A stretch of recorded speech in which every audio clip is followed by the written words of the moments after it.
Wow. Hey, what's up, everybody? Thanks for tuning in once again. Really appreciate that. You guys taking the time to do that. We're going to continue today with part 3 of this series, I guess. It became a little series. It's a pretty good book we've been reading. And apart from all the other information that we've gone over, for example, let me just in case anybody hasn't checked out the videos, you can go over to YouTube and just type in Tucson Crosses, Kurimeo, and you will get my video on the Tucson Crosses right here, the first one, as you guys can see. About a year ago, that one was edited. The full version is on Patreon because we got censored and copyrighted by Danny boy. Danny don't want us to read his book. So we had to edit it. Either way, it's a very good book. Video on the Tucson Crosses. We also have part 1. As you guys can see here, the Kings of Rhoda. About 3 months ago, you can go over to my live videos and you'll be able to find them. Here's part 2. Kings of Rhoda, Tucson, Kalelus, the Promised Land, Kalelus, Cities of Gold, Roman Hebrews in Ancient America, Theodorus, Toltecs, and here's part 3 today. All right, go ahead and check those videos out if you guys haven't. We're gonna go ahead and just pick up where we left off last time in the book. So just bear with me while I get the book ready. Okay.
Wow. Give thanks. Much love and respect to everybody tuned in right now. I want to give thanks to the Most High, the Great Spirit, for this moment, for allowing us to be here and learning and all that and sharing. Shout out to the ancestors for giving us the energy, waking us up, the vibes, everything. All they did, all their sacrifice. All right. This is pre-Shabbat reading here. We're going to get into, again, the book Merchant Adventurer, Kings of Rhoda, The Lost World of the Tucson Artifacts. Again, make sure to catch parts 1 and 2 in my Tucson Crosses video so you're not too lost in what we're reading. We're just, again, going to pick up where we left off before.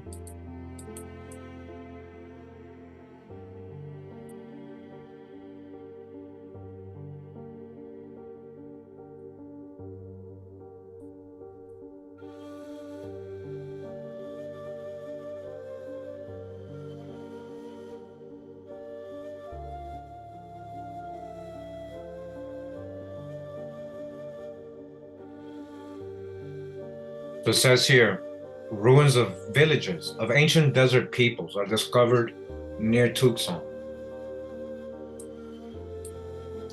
What is termed an archaeological triumph has been accomplished by C.S. Sarli, professor of geology at the University of Arizona, who has located and surveyed 36 sites of prehistoric villages in the vicinity of Tucson. Details of the discovery were related in a recent article in the Tucson Star, which quoted Robert F. Gilder, SCD, archaeologist of the University of Nebraska, who has spent much time in Tucson investigating the finds, as saying Professor Sarli's efforts have brought a new prehistoric culture to the notice of scientists. While Arizona has long been recognized by archaeologists as one of the richest states in the yielding of prehistoric treasures, almost all of the prehistoric research by various institutions in this state have been done north of a line drawn east and west through Phoenix, which comprise chiefly explorations of cliff dwellings and adjacent pueblos, according to Professor Gilder. The desert region, the present habitat of Pima and Papago Indians, had been overlooked mainly because little of archaeological interest had been discovered there. To Professor Sarli belongs the credit for proving the southern Arizona desert, or province, especially that section lying about Tucson, richer in the remains of prehistoric tribes than any other section of the entire state. Professor Gilder said, of the 36 sites of prehistoric villages located by Professor Sarli, the walls of 3 today show the lower cores of stone, each containing nearly 70 rooms and compounds, and none of which had been viewed by scientists before. Professor Gilder writes, so far but one other ruin of this character was known, situated in the triangle between the 2 streams which issue from the mouths of Sabino and Bear Canyons, Santa Catalina Mountains. The 3 ruins are in a fine state of preservation. They lie on the slopes of the Tortilla, Little Turtle, Tortolita Mountains in Pinal County, several miles from a public highway, which no doubt accounts for their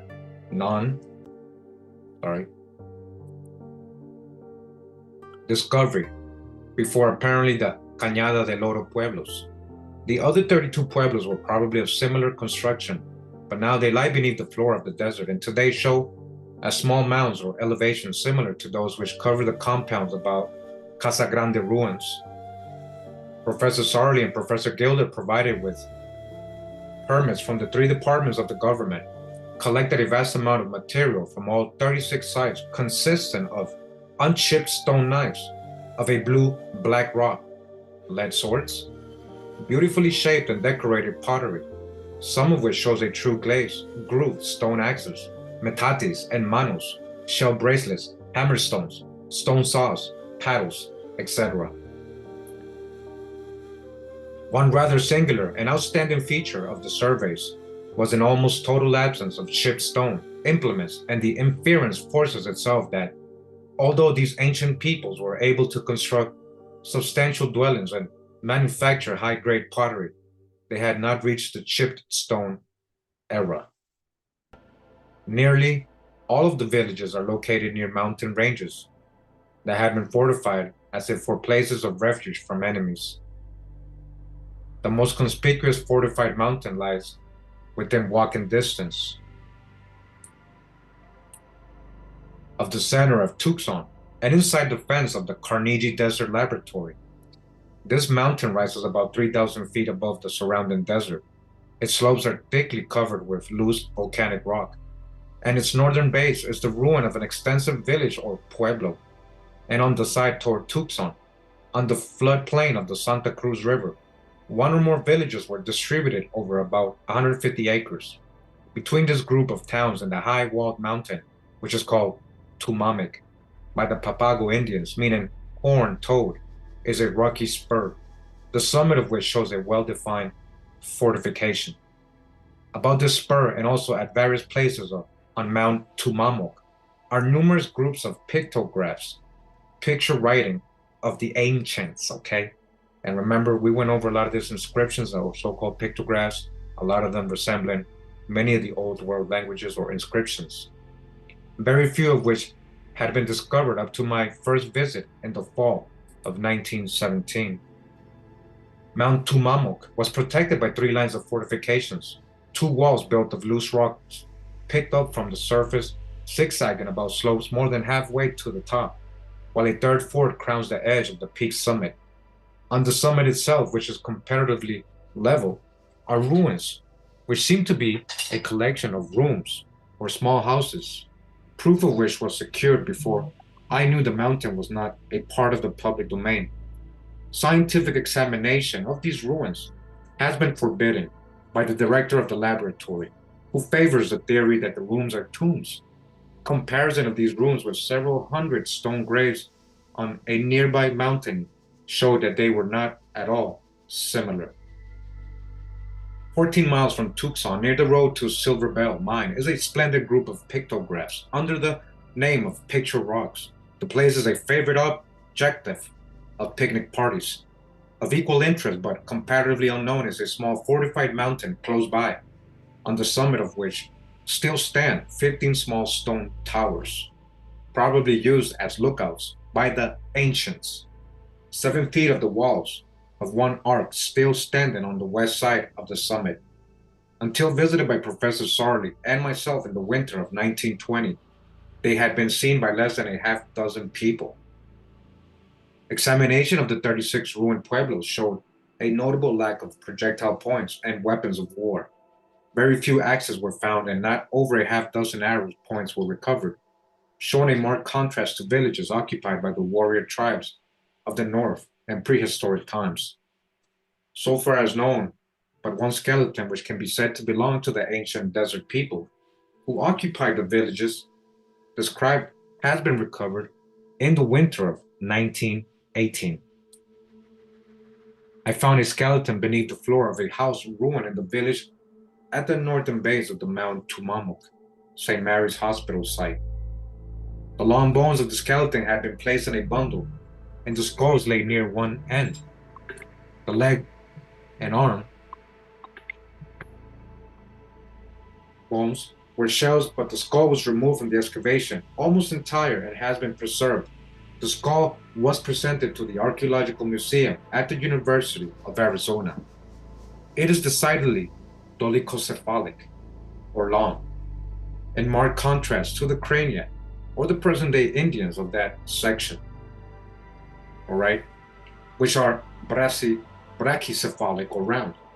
In February 1920, excavating in the same ruin, I found parts of another skeleton, minus the skull. With the skeleton were some manos, broken pottery, which might have been a football, and some brilliantly colored stones, together with what had evidently been a string of shell beads of a kind I never encountered elsewhere. In other villages, cremation was practiced, Professor Sarli having found many mortuary jars containing bits of calcined human bones. All of the pottery from the ancient village sites is of a high grade, both in texture and in decoration, the latter being in many colors and intricate in design and shape. There were ollas of many forms and some exceedingly large bowls, cups, or spoons, and vessels made to represent birds and reptiles. It says here, C. Little came of Sarli's announcement of a new culture in the Tucson Basin. The fate of the skeletons and artifacts he turned over to the Arizona State Museum is unknown. The vast field of archaeological research he envisaged as a result of his discoveries never materialized. This report on his paper before the American Association for the Advancement of Science is the last we hear of the geologist Sarli's against the grain venture in Arizona archaeology. Arizona Daily Star, Tucson, January 29, 1922. All right, you hear what they wrote? Literally, they swept his discoveries under the rug, right? Because they were pretty impactful, what he discovered. All right, and so this is the kind of stuff that we read about in these newspaper reports. Again, the videos we've done. Shout out to the archivist Analog also for sharing that stuff on his Twitter account and on the YouTube he got now. And we gone over a lot of those stuffs. Now, continuing, it says, discover prehistoric skulls in Arizona. Prehistoric discoveries located in Arizona by prominent archaeologists. Professor Sarli's announcement is first in scientific circles of existence of an ancient race. Many facts concerning habits of ancient revealed in home sites and temporary camps found by Professor Sarli. The paper read Friday morning by Professor C.J. Sarli of the University of Arizona at the convention of the Southwest section of the American Association for the Advancement of Science, dealing with the prehistoric inhabitants of the desert surrounding Tucson, attracted undivided attention among the score of Anthropologists attended the meeting. Professor Sarli's paper is the first announcement in scientific circles of a race of people inhabiting this part of Arizona in a very remote past, and is sure to center the attention of scientific men in all parts of the world. Scientists attending the meeting say, although a geologist actively engaged in teaching that branch of earth science, Professor Sarli saw so much to attract his attention to the early desert while in the field that he decided to secure some data concerning them, and his paper was the result of several years' investigation. About 40 permanent home sites and temporary camps of the Hohokam people, as they are designated by the Pima Indians, meaning in short, they who perish, have been located and most of them surveyed. Besides collecting a large amount of pots and shards, Professor Sarli has learned many facts concerning the habits of these ancients, some of which show that their houses were kept clean and orderly, that they were potters of much ability, that they had aesthetic taste and decorated their household wares with a truly remarkable knowledge of the effect of intricate design and colored line. All right. And shout out to Joseph. All right. Joseph sent me a link. Um, he's from Arizona.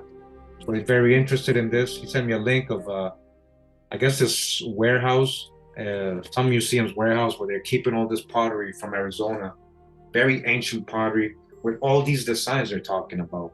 Amazing, beautiful designs looking like a lot of the Mesoamerican, a lot of the Hobo, a lot of the Mississippi culture pottery, a lot of the South American pottery. And they have it in this warehouse collecting dust. Literally, guys. So again, shout out to Joseph from the Telegram group.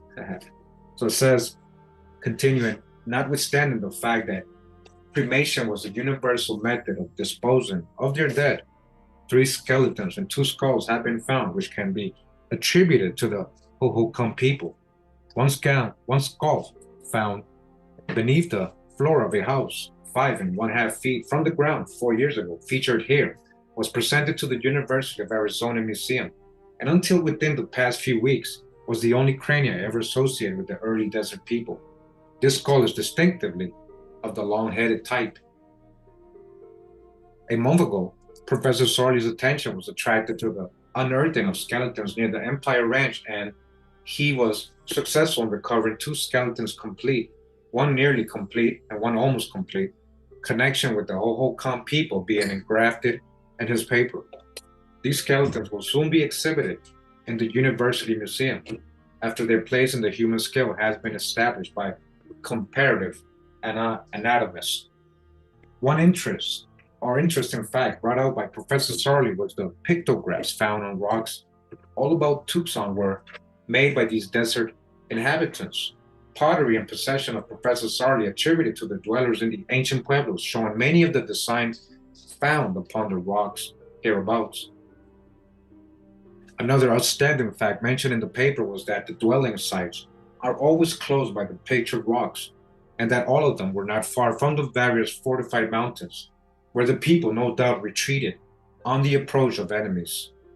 Professor Sarli's paper, it is understood, was given as a preliminary report or announcement of the existence of a vast field for archaeological research, hitherto almost unknown within easy access from Tucson. All right.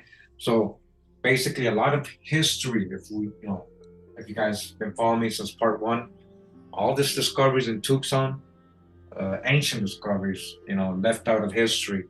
If you're from Arizona and you didn't know, well, this is pretty deep stuff. It says here, 3 tablets found here bear inscription of 800 AD. This succinct item from the local paper marked the first appearance of the Tucson artifacts in print. A week following their discovery, after stumbling upon and picking out the great cross from a depth of 5 feet, 5 inches below the surface, and a trench at an abandoned lime kiln and Silver Bell Road on Saturday, September 13th, 1924, World War I veteran Charles E. Manier showed it to Frankie Fowler and Carl Rupert at the University of Arizona. Fowler, whose academic field was classics, and who was to become an American contributor to the effort of the British Academy to publish the first medieval Latin dictionary, began translating immediately. But he questioned the word kalelus, all right, kalelus, and gave up at the word Toltexus. Toltexus Israel, remember Solomon the builder. In memoriam, had the R left out, he noted that E was of the rounded letter form, whereas it should be of the square type. It all seemed to be a clumsy fake. The following day, Rupert returned to the site with Manier and directed the removal of artifacts number 2, a 7-pound stone with the names and images of Theodore and Jacob, all right, and the date 800, Theodore Memorial. Their matters rested until Manier found a partner in Thomas W. Bent to help continue excavating. Next came the fabulous Ab Oval Cross on November 28, 1924. This is not the first time university professors have been puzzled, but it is one of the few instances in which it made news. Their puzzlement was to last for 5 years or more. To this day, no one at the university has recognized the Tucson artifacts as authentic Latin inscriptions or valuable archeological finds. All right, the gatekeepers, okay, they're talking about. Arizona Daily Star, Sunday, September 21, 1924. Do you hear what they're writing in 1920s? They were writing this, they were complaining, saying, why are you guys not making this a legit find and studying more on this archaeological find? University professor puzzled over discovery of ancient lead cuirass in Tucson lime kiln. 2 lead tablets covered with Latin inscriptions, and evidently once one in the form of a cross, which were found in lime kiln near Silverbell Road, which 6 miles out of Tucson, are causing a great deal of discussion and speculation among professors at the University of Arizona. The tablets in question were found near the Silverbell Road. Sensing that the discovery was unusual, the tablets were brought to the museum at the university. In order to gain some clue as to the history of the tablets, they were turned over to Dr. Frank Fowler of the Classical Language Department in order that he might translate the Latin inscription. And speaking of the tablets, last night and his success with the translations, Dr. Fowler said that he was unable to get any clue from the words on the 2 pieces. The inscription, according to Dr. Fowler, was very disjointed and the Latin very poor. The late 800 AD was ascertained, but not probable, that the age of these tablets could be over 900 years. No solution as to the puzzling nature of the tablets was disclosed. There's here number 4, engraved lead cross, puzzles, university professor, right?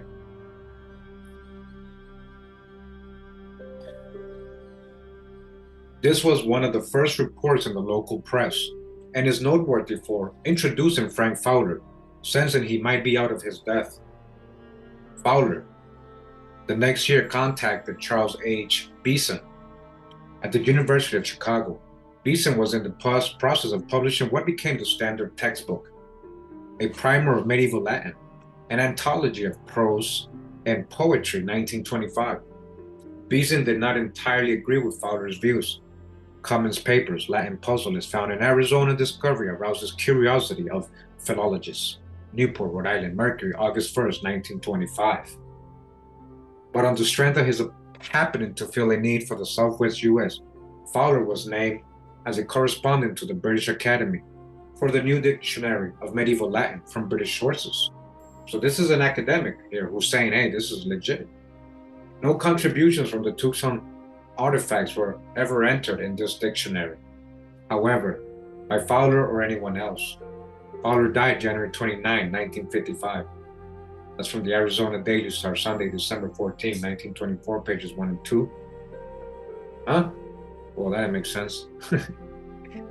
Okay, well, they were probably just stating. Okay, so that what we were reading before was from 1924. Found in an abandoned kiln on Silver Bell Road, presented to university, inscribed in Latin. Virgil quoted Roman names on what appears to be a memorial by G. Stuart Brown. Is it really Roman? What does it mean? How did it get there? These questions all flash into the mind of one who views the queer Latin inscriptions on a solid lead cross, found recently in an old abandoned lime kiln on the Silver Bell Road near Tucson, and presented to the University Museum, all right? So I guess we're reading a first-hand account. So they gave it to the University Museum. These problems are bothering several authorities on archaeology, as well as students of Latin and Roman history. The inscriptions seem to be a memorial to someone, the name Theodorus, Jacobus, all right, and Israel, all right, so the name Theodorus, Jacobus, or Jacob, and Israel are mentioned, but who were they? Where and when did they live? At present, Dr. Frank Fowler, head of the Classical Language Department, is stumped.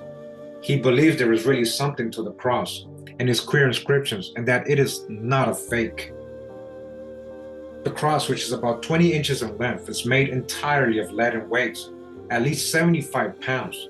It was found, or rather uncovered, in the third of a series of old abandoned kilns, which are built in the hillside near the river, of a short distance out of Tucson, on the Silver Bell Road. The discovery of a man by the name of Manier, perceiving that there was something historical connected with the Latin inscriptions and figures, presented the cross to the university. The cross is in two pieces, the two fitting together to form a massive cross. The Latin inscription is all on the inside of the two pieces and is not visible until the two are pried apart. Along with the cross, was found a chunk of hardened caliche, on which there is a copy of part of one of the lead inscriptions. On the inside of these two pieces, there is apparently 3 inscriptions, each of which has the letters OL at the bottom. Dr. Fowler has come to the conclusion that the OL stands for the initials of the engraver of the plates. The first inscription, which is the longest, seems to be a memorial to 3 persons, Jacobus, Theodorus, and Israel, from the scanty translation that can be made of the poor Latin. The cross is headed with the words in memoriam. Under these words are 3 crude drawings of men, each with different facial characteristics.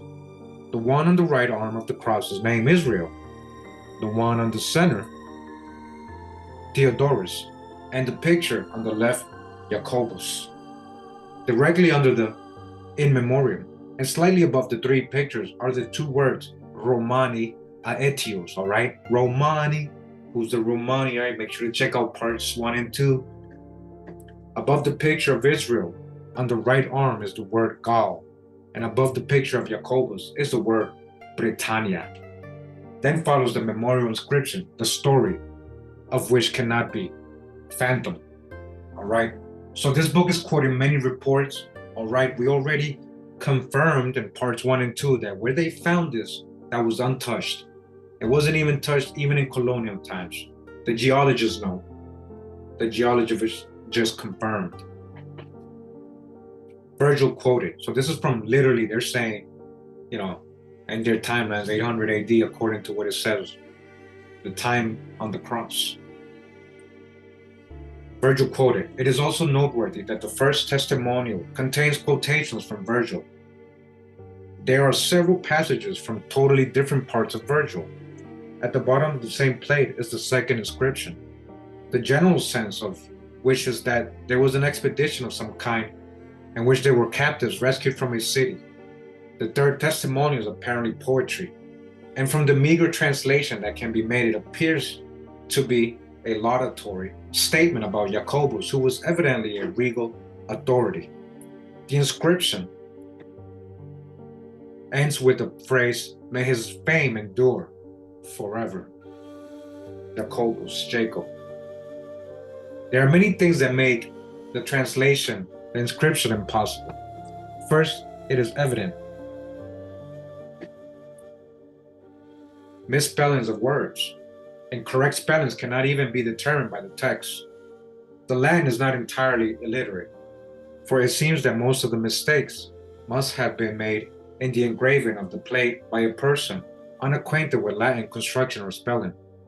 The references, characters, and everything indicate that there is a story connected with the inscriptions, but mistakes in the copying of the engraver makes even a free translation out of the question.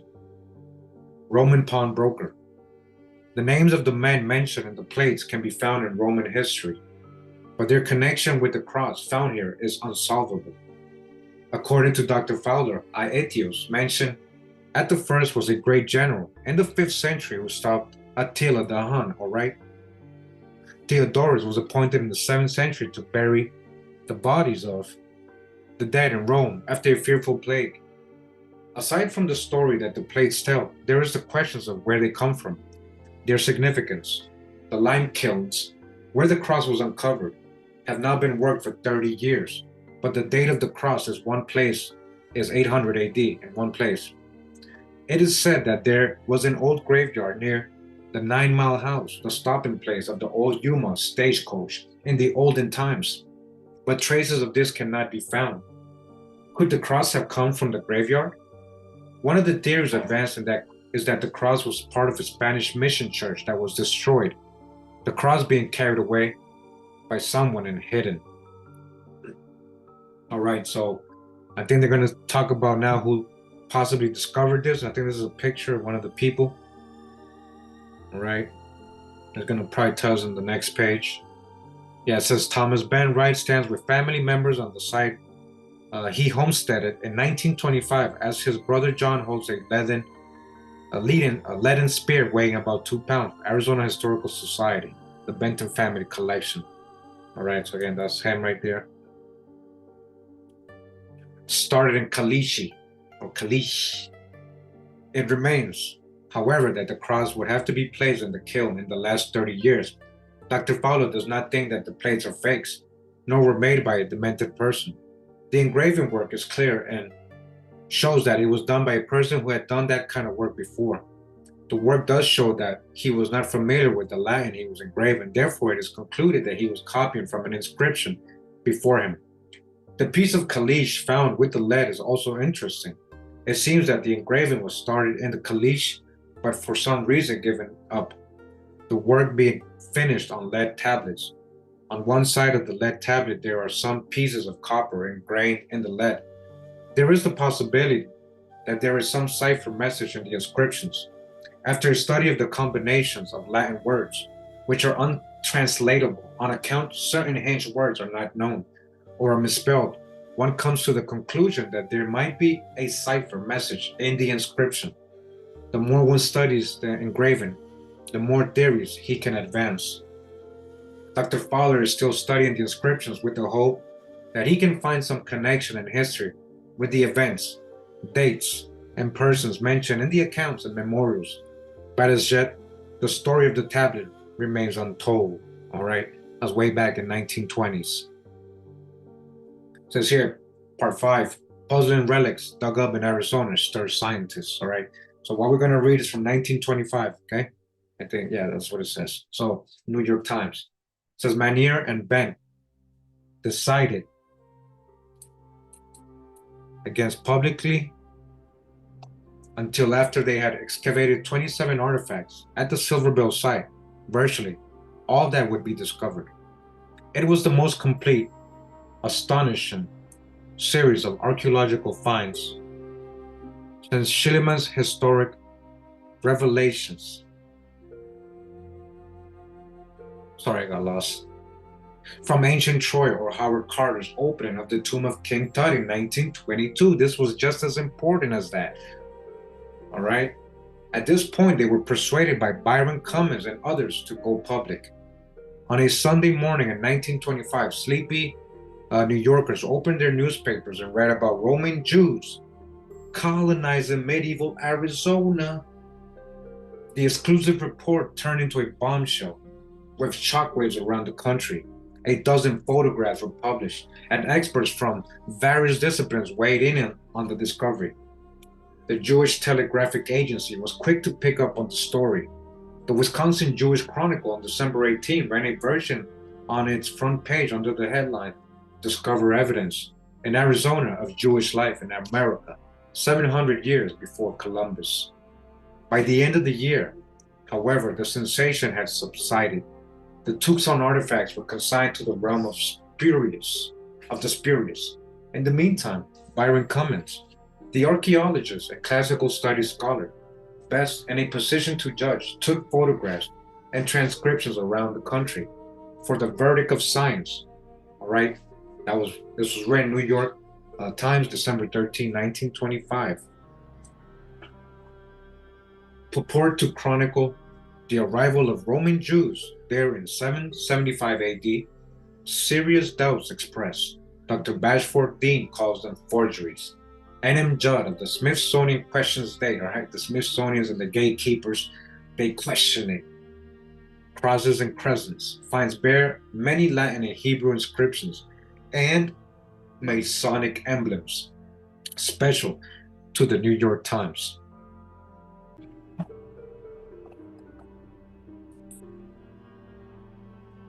Tucson, Arizona, December 12th.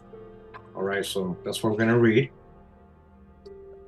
So we're getting both views, all right? We're getting a lot of reports, a lot of different opinions, okay?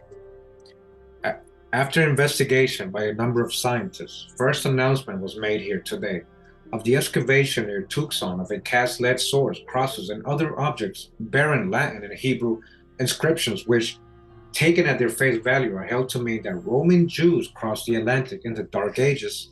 Is that what it really means, guys? Or they see it in reverse, America's the true old world? What if all that really happened? What's a so-called Roman? What's a Greek? All these are tags. And shout out to Anatoly for those creative chronologies.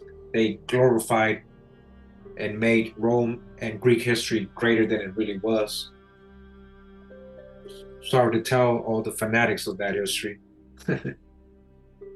Yeah, so, Dr. Hijack, when we're reading these things, so it doesn't really mean that. It could be seen in reverse. So either way, they penetrated to Arizona and founded a kingdom which lasted about 700 AD to 900 AD. The cast symbols and the engravings on them include crosses, a crescent, a 7-branch candlestick, and certain Masonic-like representations. All right. Now, just thinking about those dates, right? 760 AD, 900 AD.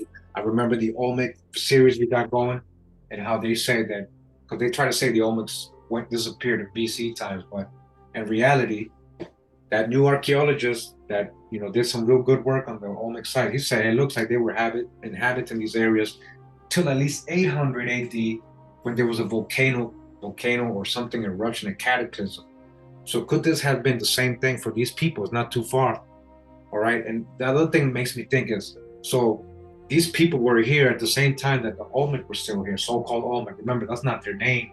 You're just talking about sort of like a kingdom created, very diverse kingdom in ancient times, melting pot there, a metropolis, But either way, they're just trading, right, with these same people.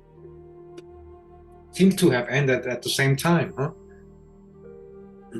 Opinions of scientists vary as to the authenticity of the objects.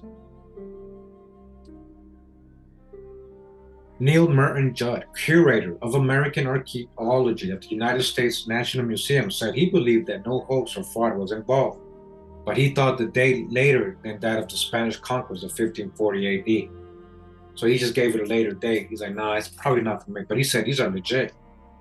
Dr. Byron Cummins, professor of archaeology at the University of Arizona, vouched for the reliability of the discoveries of the objects, which he said showed Jewish and Christian influence and bear dates of 760 to 900 AD. All right, that was the professor of archaeology at the University of Arizona. He vouches for it. On the other hand, Dr. Bashford Dean, curator of arms and armor of the Metropolitan Museum of Art of New York City, when consulted about the excavations, branded the objects as crude and childish forgeries. All right, gatekeeper. The first object to be found was a large metal cross, which was discovered by Charles E. Manier of Tucson, embedded in a limestone formation 5 feet 5 inches below the surface of the land, near an old lime kiln. Further digging by Mr. Manier and Thomas W. Benn uncovered the other objects. Analysis showed that they were made with lead mixed with antimony, silver, and some tin. This was described by Professor Cummins as a natural alloy. Notice scientists examine objects. The objects inside have been examined by Professor A.E. Douglas, noted astronomer and chronologist of the Lowell Observatory, Professor Frank H. Fowler of the College of Letters, Arts and Sciences of the University of Arizona, Dr. C.J. Sarley, a geologist, Professor Cummins, Neil M. Judd, and others. Descriptions of the objects and the text of the inscriptions have been sent to scholars in many parts of the country. So, as is the general thing with these artifacts that they find in the Americas, there's always actually more people in favor. More scientists, vouching for what they find it, as to people who are opposed, the gatekeepers and the Smithsonians, right? The ones that cover stuff up and bury everything. Hey, AG Play, much love. Thank you for the donation. Appreciate it, brother. So the combination of Christian cross, Muslim crescent, Hebraic 7-branched candlestick, and Freemasonry emblems. This is what they're finding, right? In 800 AD in Arizona, guys. That's the date. Where it was found kind of concludes the date based on what geologists are telling us. Nobody could have buried that, all right? Not even in the 1500s Spanish. And if they did bring it to Spanish, then prove it. Who? What Spanish? When did he bring it? When did he bury it? Stop making the things up. That's a conjecture. All right. Oh, check. You guys can still hear me, right? Check. Okay. All right, so where were we? My fault. So they're finding all these symbols on it, right? The Christian cross, the Muslim crescent, the Hebraic candlestick, Freemasonry emblems. All of these were found there. Has imposed a heavy tax on the credulity of investigators, but their appearance of having been covered and embedded in stone by natural processes has puzzled skilled archaeologists. So the archaeologists that it can't be that old. But even the rock is encrusted on and embedded in the stone because it's been there so long. The geologists already know. There's no doubt to them. And that's their science. Why don't we let them do their thing when it comes to geologists confirming these things? Some have arrived at the opinion that whatever their origin, the objects lay for centuries in the earth where they were found. The inscriptions have been interpreted as describing the conflicts of prehistoric Roman Jewish kingdom in the Southwest with the Toltec Indians, all right? So Roman Jewish, what does that mean? Romanized Jews or Israelites? Hellenized Israelites? That what that means? Kingdom in the Southwest, so a conflict between them and the so-called Toltec Indians, huh? Forerunners of the Aztecs? Nah. Not that later on Aztecs? Nah. Not the same people. From the inscription, it has been deduced that the mysterious invaders called their land Kalalus, the Promised Land. Using the text as a basis for the work, Laura Coleman, Ostrander, historian of Tucson, has sketched a history of rulers of Kalalus. All right, her dynasty consisting of Theodorus, Jacobus, Israel the first, and Israel the second. All right, these are real historic people. We actually read about Theodorus in my Gospels according to Piso when we were reading these old Roman books about Narbonne, that part of Europe or colony of these same people. Some scholars to whom the materials have been submitted have been slow to accept the finds as authentic because of the character of the objects and frequency of archaeological frauds. The danger of endorsing another Cardiff giant or a monument of the Bill Stumps, his mark type, has generally caused investigators to be cautious. But it is alleged that those who have examined the site have come to the conclusion that the things were not planted as a hoax. The actual people who actually went to the site. This is what another thing I remember now from the last parts. So that guy from New York, he's like, no, it's a fraud. He never even went to go check, guys. He's in New York saying that. So anybody else who actually have gone to the site and understood, the whole story and everything, they said, no, that couldn't have been put there recently. It wasn't planted as a hoax, but it has been there for a considerable period of time.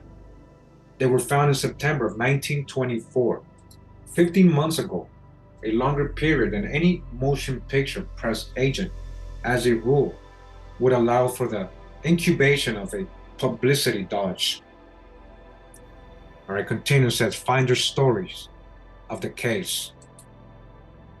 A statement of the case in favor of the relics, as worked out by the finders and their co-workers, follows.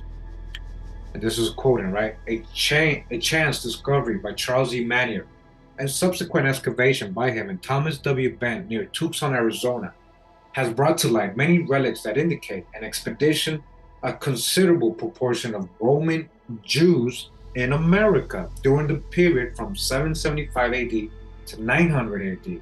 All right, so again, it starts to hijack on all these tags, so-called Romans, so-called Jews. The evidence unearthed appears to be the positive data for which scientists have been searching for many years. It is thought that these relics definitely establish the fact that European or other outside influence existed in America before the advent of Columbus and the Spanish conquerors, right? So we definitely know that. We know our people has been going, both our peoples. When I say our people, I gotta also include the ones who came, right? So they've been going back and forth, since ancient times. We know the ancient navigation videos I've done. We've come out of here, and we taught a lot of people how to navigate. There was a hub in Central America, showing people how to navigate the world. So we know we've been going back and forth, trading and everything else. So definitely, there was people doing that before, aka Columbus, Sarco, right? Fernandez, Salvador Fernandez Sarco, right? Real Columbus. Check out my video on that if you haven't.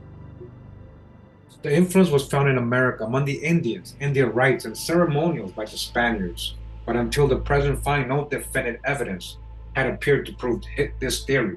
And now when they're saying the rituals and ceremonies, remember what the so-called Spanish wrote, that these were Israelites, the lost tribe. That's what they mean too. They're including that. So that doesn't mean somebody came from the fake Middle East to teach these things to the Indians. No, you're actually writing about the actual original people that is mentioned in the so-called Torah or Old Testament. Real history. America's the true old world, the true promised land, the true terrestrial paradise, right? We already know that, right, guys?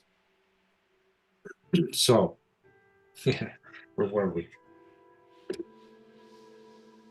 The first article, a large metal cross weighing 65 pounds, was discovered on September 13, 1924, purely by accident.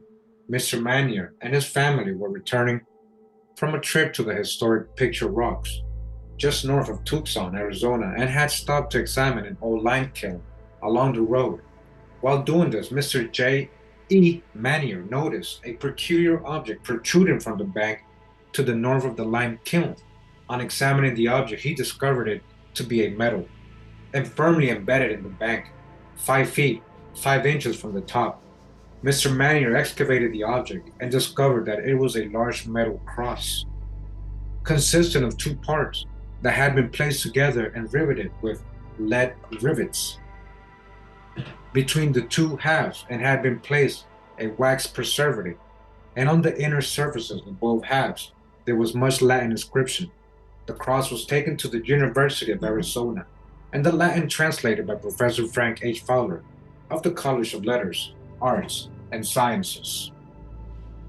Objects embedded in strata. Since the discovery of the first article to the present time, there have been unearthed 5 complete crosses and 1 unfinished cross. all of which contain much Latin inscription, many pictures, and numerous symbols of both a religious and historic nature. There has also been unearthed a cross with a crescent cross arm entwined with a serpent, upon which there is a Hebrew script and many religious symbols. Another cross has a circle of metal connecting the cross arms with serpent entwined over all. This cross also contains the Hebrew script and several religious symbols. All right. So real quick, guys, because we are, maybe some of you haven't watched, the previous videos, we're gonna go ahead and show what they're talking about real quick. All right. So just an example of what they're finding here.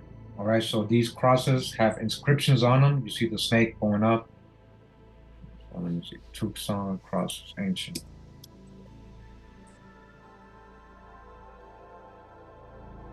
There we go. So I got a little better. Some of the writing, right? Again, determined to be a very archaic type of Latin. So again, this is what they're finding in Arizona, guys, the Tucson Crosses. And again, drawings, some of them in a lead. There you go. Britannia, Theodorus, Israel. You see, this is what they were talking about earlier. Again, this is what they're finding in Tucson, Arizona. Again, many scientists confirming it's legit. All right.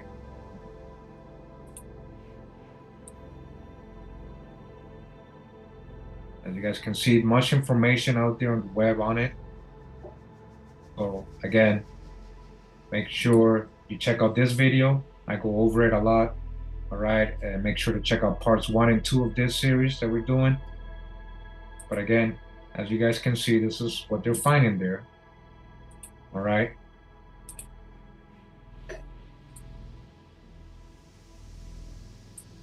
This you guys can see in picture. Now you guys can picture what they're talking about.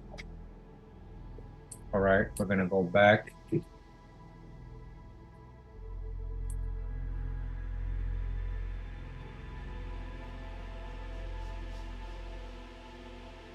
The remainder of the discovery is made up of swords and spears, many of which are scarred as a result of having been used in battle.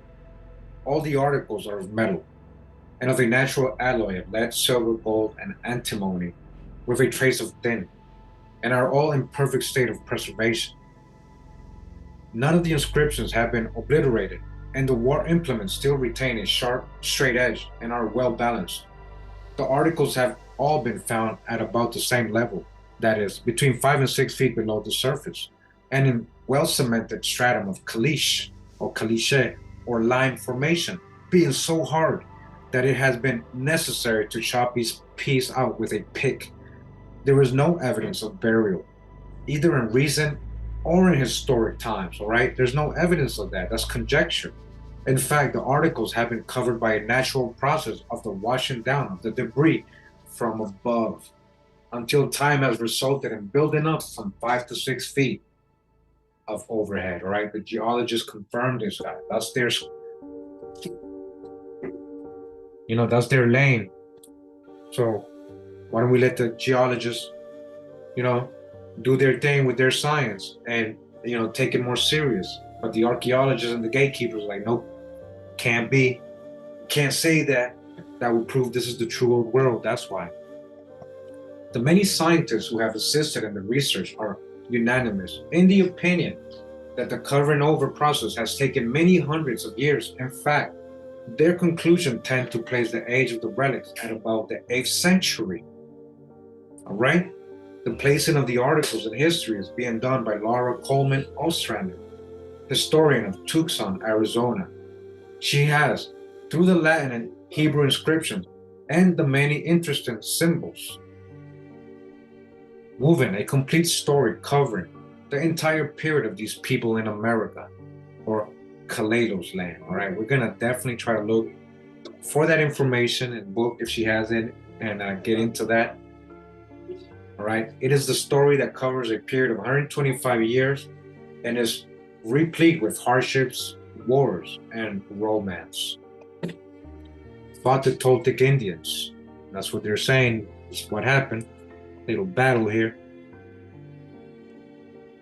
The story commences in AD 775 with these people being carried forth over the sea to Roman Calalus, an unknown land. Here they found a people whom they called the Toltecsus. The scientists agreeing that the people they found were the Toltec Indians. So to me, Toltec were architects. You know, the architects of elite architects, not a specific like tribe, but architect Toltec. At this period, Theodorus was the ruler of these European adventurers and was a brave fighter and a man of courage. He carried on much warfare with the Toltecs, and after ruling for a period of 14 years, he was succeeded by Jacobus. Jacobus ruled the people with a mighty hand and was also a constructive ruler, since he rebuilt the city of these people that had been raised during the latter part of the reign of Theodorus. Jacobus was not king long and was followed by Israel I, who reigned for 67 years, who in turn was followed by Israel II. He ruled until the year 900 and is chronologically complete through the entire period of their existence in America. The records found by Mr. Manier and Mr. Ben appear to be a last record of the people, written in haste at the time when the end was approaching. The record does not make clear just what end that was, all right? Something happened. Remember, hey, did a cataclysm happen?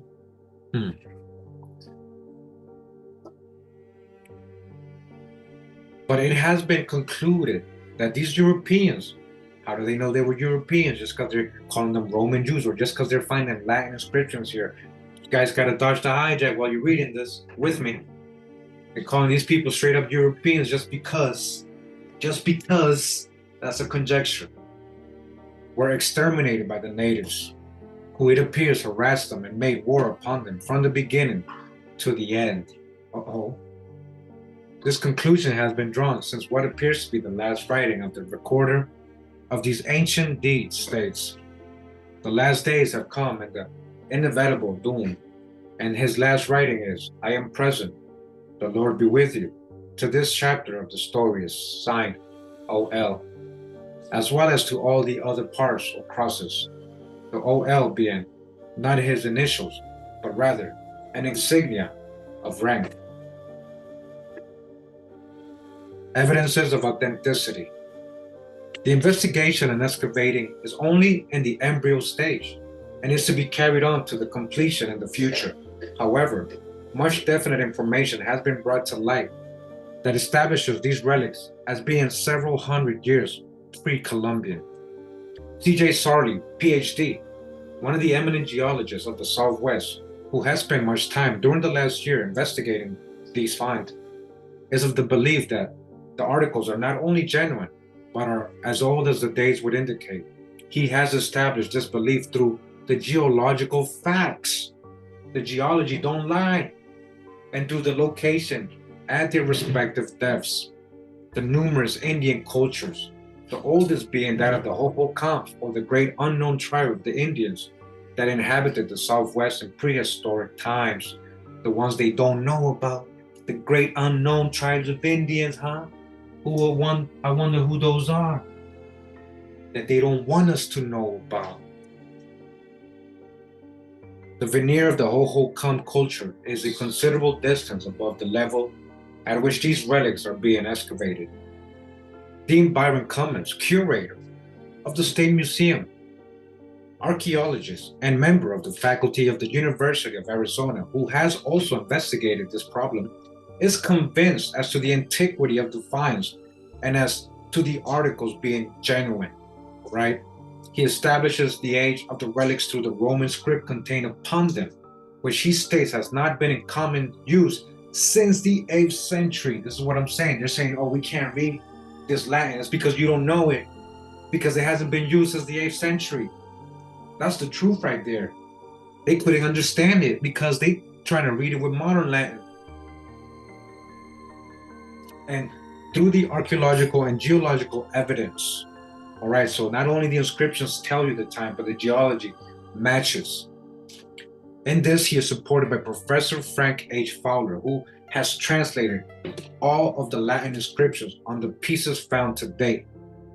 Professor Charles T. Voorhees, an entomologist, who has also interested himself in this investigation and has assisted with the photographic record, is firm in his belief that these relics are not of historic times, are many hundred years old, and there is no evidence of burial, but to a depth of between 5 and 6 feet by a natural building up process over a long period of time.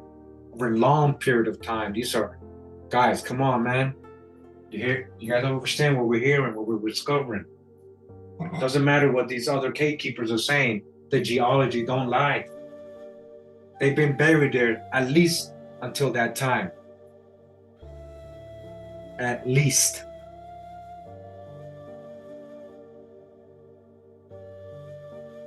So they've been there by natural process, right? Dean A.E. Douglas of the Stewart Observatory and Vice President of the Historical and Archaeological Society of Arizona is firm in the belief that the antiquity and the genuineness of the finds. He has spent much time on the investigation, has taken a complete photographic record, and has himself excavated parts of the relics. Dr. Judd aids in excavation. Dr. Neil Judd of the Smithsonian Institution visited the excavation and completely excavated 2 of the articles himself. He stated that the articles were very old and that there was absolutely no evidence of disturbance of the earth surrounding them.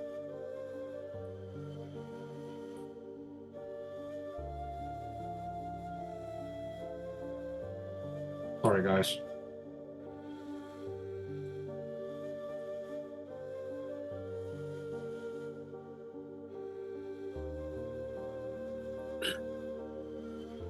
Again, he stated that the articles were very old and that there was absolutely no evidence of disturbance of the earth surrounding them. So this is a guy from the Smithsonian. He reached his conclusion after chopping these 2 pieces loose with a miner's pick. All of these men have either excavated some of the finds themselves or have been present when relics were excavated, right? So the people who actually went there and excavated the signs were there. There's no denial to them that this is old. Nobody placed them there. Okay, the time at which the story of these crusaders relates their history definitely establishes the period during which they inhabited America. All right, that's when it's going down. That's when it's happening, way back when. And it's supported by the 8th century Latin script that is used in the inscriptions. The place from which they came has been established by Laura Coleman Ostrander as the Roman Empire. Where is that? Since they call the unknown land Roman Calalus. They were designated by her as Roman Jews. Hellenized Israelites, huh? Romanized Israel. What are we talking about? Edomians? Or who are we talking about? Edomites? Because of the appearance of the Hebrew script of the early centuries upon the religious standards, and because of the nature and significance of drawings and symbols appearing upon them. Also because of the fact that the traders of the Roman Empire during the first Christian centuries were the Jews, so-called Jews. Starts to hijack. The excavation and investigation has been carried on by Messrs. Charles E. Manier and Thomas W. Bent with the assistance of John S. Bent and the support of the University of Arizona, the Tucson Chamber of Commerce, and the city of Tucson. All of the photography for publication is being done by the Irwin Studios of Tucson, Arizona. This is an announcement and should not be taken as a conclusion, since future excavations no doubt bring to light much more evidence of startling and interesting nature, and as the new evidence is brought to light, a report of progress will be made. All right, this is what they're saying, right? The people who actually went there, who actually investigated, who actually took time to actually research what's going on with these artifacts, right? So we continue, and we got Some other gatekeepers again coming. Says here, declared crude forgeries. Dr. Dean points out inconsistencies which he calls childish. All right. Did he ever go excavate? Nope. This is the same guy from New York, right? Dr. Bachelor Dean, curator of arms and arm of the Metropolitan Museum of Art in New York, who has made a lifelong study of forgery as an incidental to the study of armor. All right, forgery. So he's there to debunk. He's almost like the skeptic. He's the skeptic guy sent out to debunk so-called forgeries or maybe things out of place objects that don't fit history. All right. Anyways, we know there's forgeries, but not these are not forgeries. These were found. The geology don't lie. You can't even understand the inscription because it's 8th century Latin. That's how old the inscriptions are. Nobody knew how to make that. So he's saying, this guy who debunks forgeries, right, said yesterday after examining photographs of the Tucson objects that they would rank among the poorest of forgeries. Dr. Dean has collected materials for publication on 160 cases of arms and armor forgeries and has now on exhibition at the Metropolitan Museum a series of such imposters, labeled and dated as an object lesson to collectors. The Arizona specimens are modern forgeries, probably local and certainly without either interest or value, said Dr. Dean, taking up the photographs in detail. Any student of forgery should know that the imprints of a sharp instrument, as shown in Figure 14, are absolutely fresh, while there has been given an obvious rounding to unessential parts of the objects. So he's saying that, but he didn't dig them out. So how did they bury? So how did these modern forgeries bury them and made it look like the geology, right, 5 feet down? How did they do that? So you understand the conjectures, and because he might be a Freemason, might be highly ranked, and his word is like respected, you know. So they use him. Oh, if he didn't agree to it, then it has to be fake. He's the one guy, right? This is the one guy. This is the one guy they got debunking this, right? Who makes a living of the study of forgeries, right? Or the debunking people. That's what he tries to do always. If it doesn't fit his beliefs or what he represents. So any student of forgery is saying, yeah, the crowns shown on these figures are not accurate representations of an early period. The shapes of the swords are childish, crudely designed, evidently after some imperfectly pictured Roman sword. So, he's calling it childish, and he's not really saying anything, guys. He's literally just talking smack. The cutting shown on the back of Figure 1A bears the marks of being put here ad hoc.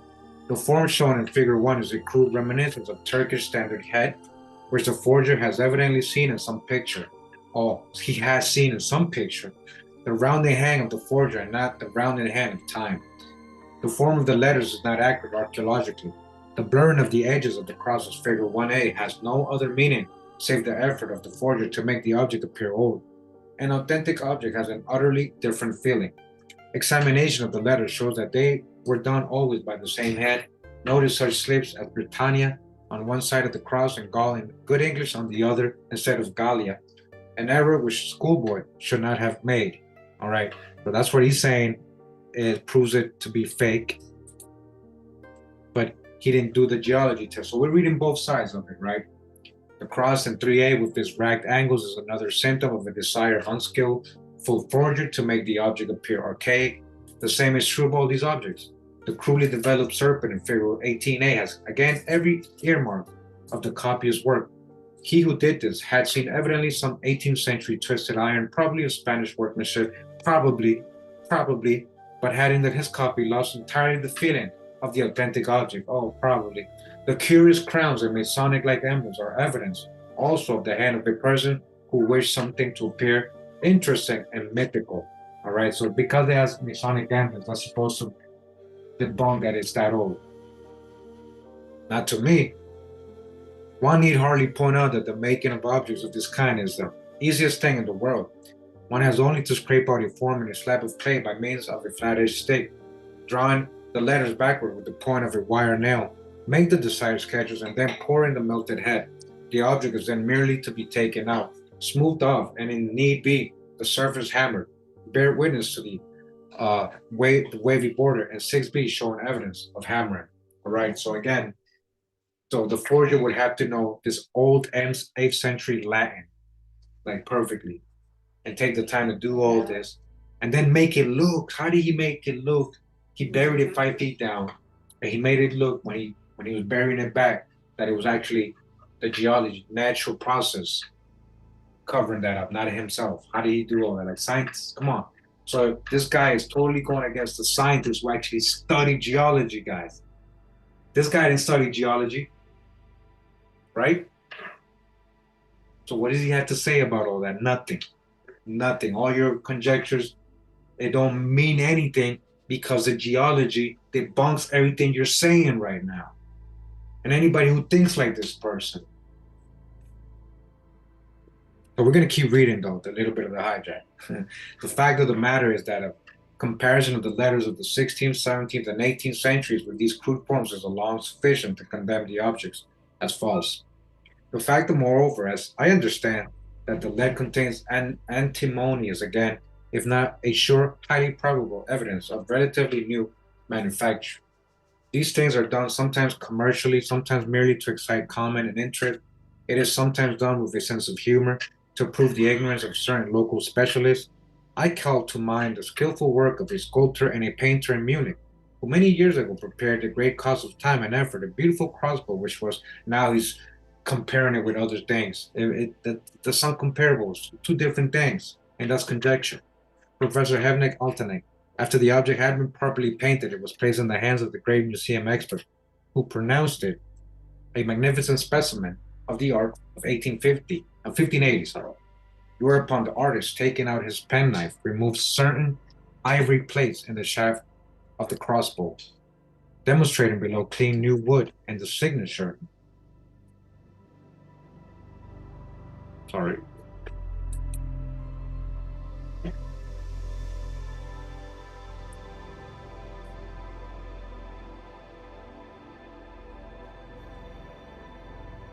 And date of the artist himself. The sculptor in question rebuked the expert who had told him that he couldn't be deceived in an object of this kind, but the professor failed to see the humor in the situation, so the artist lost a friend. All right, so that was a corny story he just told us right there.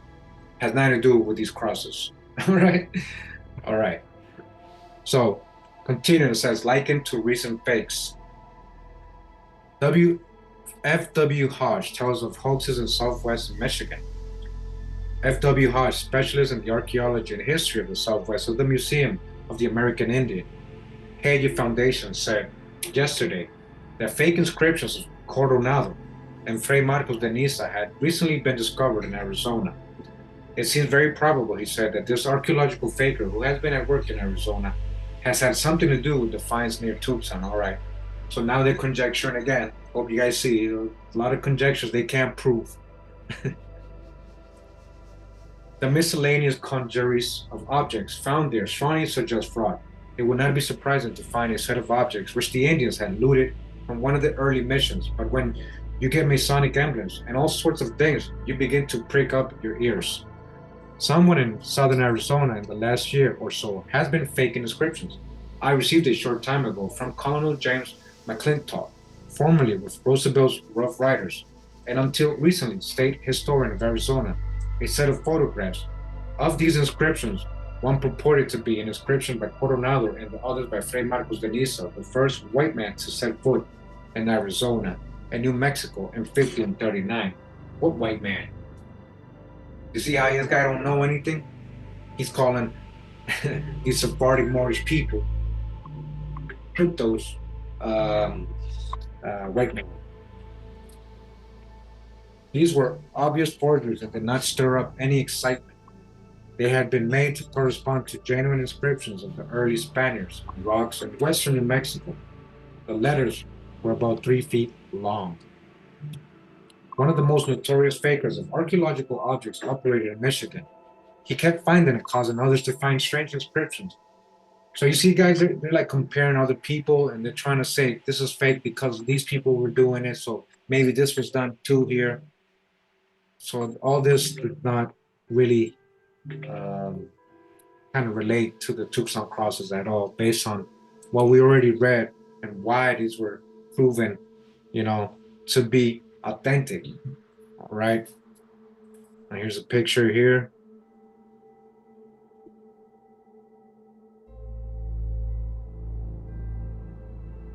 This is from January 22nd, 1925.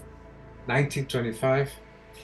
Many of the finds were witnessed by officials from the University of Arizona and photographed by newsmen from the local papers as they came to light.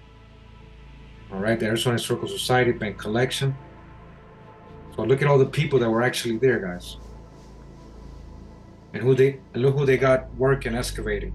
Look who's holding the pick. Talking about they did it. Talking about, oh, we picked it. Now, yeah, right. You had some couple colored fellas picking it. Judd Dow's dates given.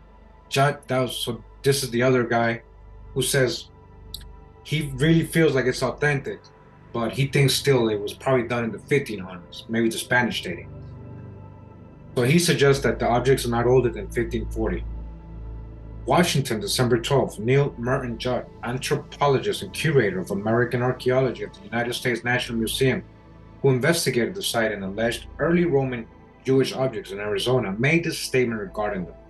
I have every confidence in the archaeological ability and judgment of Professor Cummins, but I cannot believe from such data as has come to my attention and from my personal observation at the site of these finds in the fall of 1924 and the spring of 1925 that these specimens are as old as the dates appearing on them would seem to indicate. I believe that no hoax or fraud is involved. So look what he's saying. This is not a fraud. This is not a hoax. These are real. So that debunks already the other guy who's saying that these are fake inscriptions, right? This guy's telling you, no, these are real. I believe the overlying earth and stone caliche has been formed since the specimens were placed there, but I am confident that the various objects mentioned are all post-Spanish. That is, they date after the Spanish conquest of 1540 AD.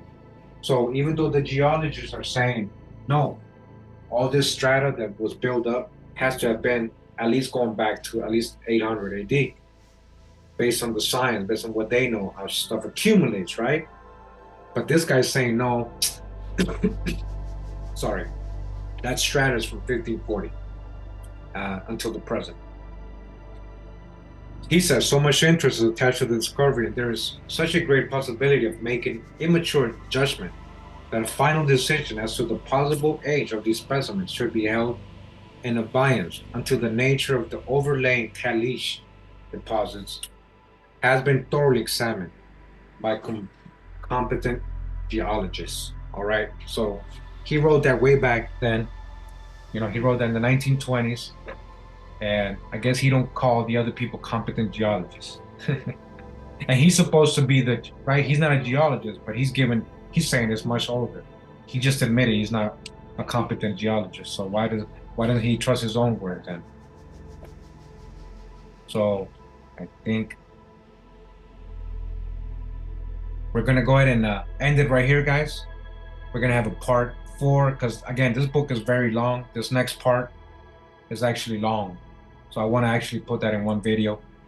But again, I just wanted to continue with the reading, you know, of this video. And I also, it's good to have both oppositions, both sides, but you guys see that's all they have. They don't, there's so much more of it than what they're saying, and we're gonna keep reading. All right, and again, check out the previous parts. You guys can see, check out that video on the Tucson Crosses that I did too. It has other information, other investigation, research on them, not just from this book. All right, but yeah, going to go ahead and go see what we can find for food, get dinner ready for the family and all that. Thank you for being here, and thanks for staying here this hour, almost and a half, reading with me. Just trying to progress on the book. Hope you guys enjoyed the reading, and just to get back into the investigation again. And shout out to Drop. He has done so much work on this.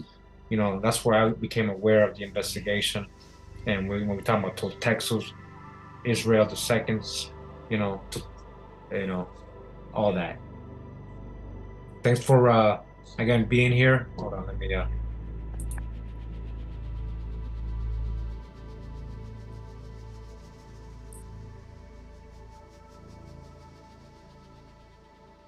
I know guys probably want to keep reading, about to get interesting.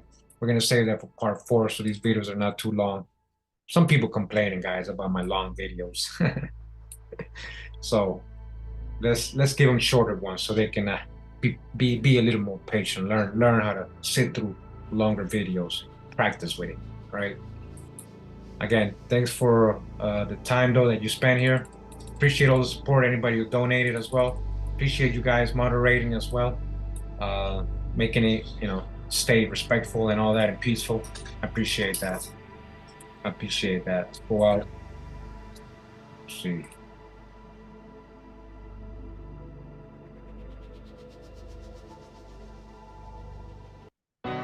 So, pura vida, mi gente. Much love and respect. Wow.